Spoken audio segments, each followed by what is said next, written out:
Astrid, listen. I'll be fine. We'll be fine. Johan and Krogan have probably gotten a head start. You and Toothless need to find the King of Dragons before they do, and get him to safety.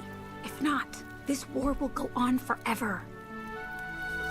Hey, your dad would be so proud of you right now. I know I am.